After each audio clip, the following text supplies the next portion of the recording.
स्वतंत्रता के बाद सही भारत में एक बड़ी ताकत के तौर पर अपनी पहचान बनाने में कामयाब रहा है। इसका श्रेय हमारे उन राजनेताओं, कर्मठ किसान मजदूरों, कारीगरों तथा वैज्ञानिकों को जाता है जिन्होंने दिन रात एक करके इस देश को विकास की गति प्रदान की है। स्वतंत्रता आंदोलन में अग्रणी भूमिका निभाने वाले हरियाणा वासियों की याद में अम्बाला में स्वतंत्रता संग्राम स्मारक लगभग बनकर तैयार हो गया है। इसके साथ ही शिक्षा, स्वास्थ्य एवं खेलों में भी हमने नई ऊंचाइयों को छुआ है। हमारी कितनी ही नीतियां और योजनाओं का देश के दूसरे राज्य अनुसरण कर रहे हैं। आज भी हरियाणा के नौजवान सेना में भर्ती होना अपनी शान समझते हैं। यही कारण है कि आज भारतीय सेना का हर 10वां जवान हरियाणा प्रदेश से है। हम अपने शहीदों के बलिदान का कर्जा तो नहीं चुका सकते, लेकिन उनके परिजनों की देखभाल करके उनके प्रति सम्मान अवश्य जता सकते हैं। मैं देश की सीमाओं की सुरक्षा करने वाले वीर सैनिकों के प्रति कृतज्ञता व्यक्त करता हूं।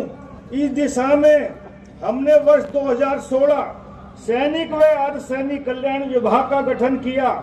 युद्ध के दौरान शहीद हुए हरियाणा के सैनिकों और अर्धसैनिक बलों के जवानों तथा अग्निवीरों की अनुग्रह राशि 1 करोड़ रुपए कर दी गई है। अग्निवीरों के लिए सीधी भर्ती में 10% आरक्षण का प्रावधान किया गया है।